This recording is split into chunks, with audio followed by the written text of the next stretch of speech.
Give another welcome to the Hagars. So I'm just going to ask you a couple questions, and I just want them to learn. Like, this is so cool. This has been something going on for a little while. I'll let you share that, and we'll kind of go from there. So let Jon kick it off here. Skate Church. Tell us a little bit about the history in a few minutes. So it's Skate Church is action sports ministry. We're just really we started this off trying to.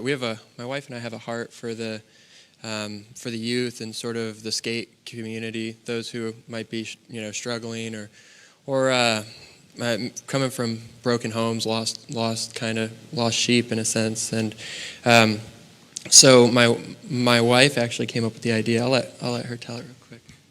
I do not think I came up with the idea. We fell in love with a skate church in Colorado. That's where we're from. Jon volunteered there for several years, and it was just a safe, sober place for these kids to hang out, get home-cooked meals, skate after school, have homework help, and get a little bit of Christ messages on a regular basis. And we just fell in love with the culture. We were kind of more on the rebellious side as teenagers, so we find it really relatable. And so he did that for several years. We never, ever talked about starting a skate church. Never wanted to do that.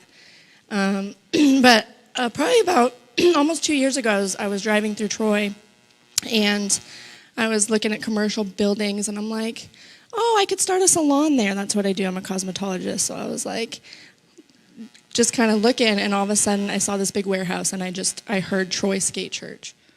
And I was like, no. I was like, uh-oh. It was just like such a moment that I'll never forget. And I was like, oh no. Like, I'm a realist. It's exciting, but I also see the work and the commitment. I went home, down to the basement where Jon was working, and I'm like, Jon, Troy Skate Church. And he's like, okay. And I'm like, no, not okay. No. So it was some processing, but we didn't even know there was a skate park here. We had no idea if there was even a skate community here at that time. So it was just we're like, what do we do? Where do we start? And we just started driving to the skate park. We found out there is one. We started realizing there's a lot of people there. There is a huge skate community in this area. And after that, it's just been a walk of obedience. We got started a little over a year ago. So tell us what's it look like? Because they're an established church. You're 501c3, and how do you connect with them? What's that look like? How are you building relationships with them? Yeah, so it's really relational ministry in a sense. It's right now it's going out to the park. Now it's actually cold. We're renting a building for the winter, so that way we can go in and do a meal and a message and skate inside. Because not too many people are coming out when it's negative below freezing, But during the summers, we cook a meal for the whole community, the skate community, just loving on them, taking care of them where we can, and just meeting with them. I talk into their lives, I speak into them, because we've all been in a hard place at some point in our lives, right? And we've all had that time where we're struggling, and a lot of these kids are in that same spot. And so it's really that relational ministry, that one-on-one discipleship type stuff that we're trying to work through. Yeah. I love what especially on Friday nights, you cook out for them, you're just giving them food. I remember you telling me the first time you guys showed up and you're like, food's free. They were like, what's the catch, right? That's just hospitality, something I think is a lost art, and just then no strings attached. And I've been there myself when you guys have been there, especially on Friday nights, brought our oldest. And I told him, I said, you guys have the largest youth ministry in Troy. There's dozens and dozens and dozens of teenagers already there, and you're just meeting them where they are. Sami, what are some of the thoughts going forward? What are some dreams that now God's putting in your heart? What are some of for both of you, and some of the future things you're thinking about?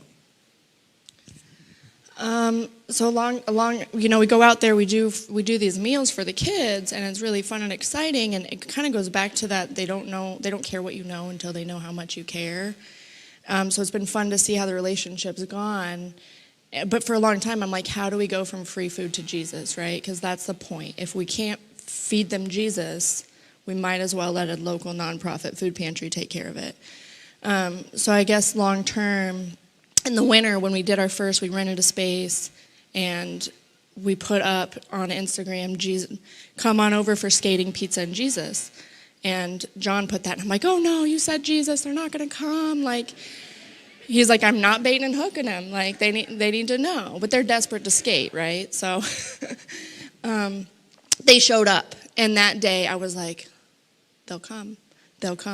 We're there, and that was last winter, so it showed me, we do a short message. It allowed us to pray. We didn't want to go to their environment and scare them out of it, so we had to be careful. We needed to build those relationships over time and have those conversational ministry where you speak into their lives over time like that. But once they're in our space, we can just Jesus all over them. There's nothing they can do except leave. So I would say long term, it really gave us the vision that if we build it here, they will come. And so it's been very clear that our long term now is to have a building, to have an indoor skate park. The closest one is in Columbus. So we would draw youth from at least Sydney to Huber, at the very least, if we could do that here. And it's just a huge opportunity. So now that I've seen if they build it, they'll come. That's where we're both at. Do you have anything else to add? She said it well. I've been talking to them for a while about saying, man, I want the church to hear about this for a couple of reasons. And number one, by the way, it is a ministry that the church supports, and Jess and I do too. And if it's a ministry you're like here and say, man, I would like to support that too. How can I support that? And that's not why we're doing this by any stretch of imagination, but talk to them. I just always Google Troy Skate Church, and I find it. What's the website, though? It's troyskate.church. Troyskate.church.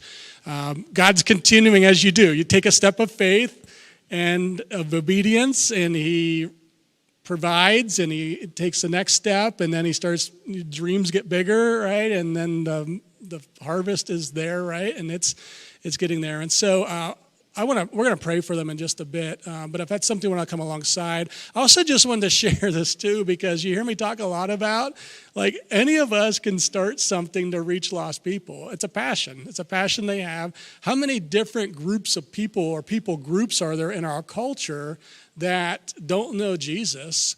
And maybe you enjoy that thing or that outdoor thing or that project, or it's your neighborhood, and you just start building relationships, right? You said it so well. People don't care how much you know until they know how much you care. And I'm sure you've heard that before, but it's so true. It's so true. And so if that's something stirring in you, or like, hey, I think we actually could maybe do this. Like, it's not just some idea. There's people. There's nothing, you guys are awesome, but there's nothing special. You would say that. You're just being obedient, right?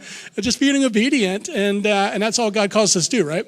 He just calls us to be faithful, what He asks us to do. So if there's something stirring within you, talk to me, talk to one of our staff, shoot us an email. But I want to pray for you guys, and then we'll go from there. Father, I just pray for Jon and Sami. I pray for their family. We ask that you would continue to just protect them, that you would give them guidance, you give them direction, you give them wisdom, you would give them favor. You've already given so much favor in so many different ways, but I pray with those teenagers, those young adults, that they would just be so open to not just Jon and Sami, but open to the gospel, open to Jesus. And we just trust that your Spirit is going to go before us. It's going to work in and through them. They're just going to be obedient. They're just going to be available. They're just going to build relationship. And then as those things evolve, that teenager after teenager, young adult after young adult, family after family would collide with Jesus Christ. And that their lives would be changed, and generations thereafter would be changed because one couple said yes. One couple said yes, that we're going to step out in a step of faith, and those kids matter so much to us and to you that we're going to put ourselves into the unknown zone. We're going to get out of the comfort zone. We're going to live in the courageous zone. And we're going to trust that you're going to do what only you can do. God, I pray that you would just bless them and bless them and bless them. I pray that in Jesus' name, amen. Would you again just give a big Troy thank you? Thank you so much, guys. Appreciate you guys. Thank you so much. Thank you so much.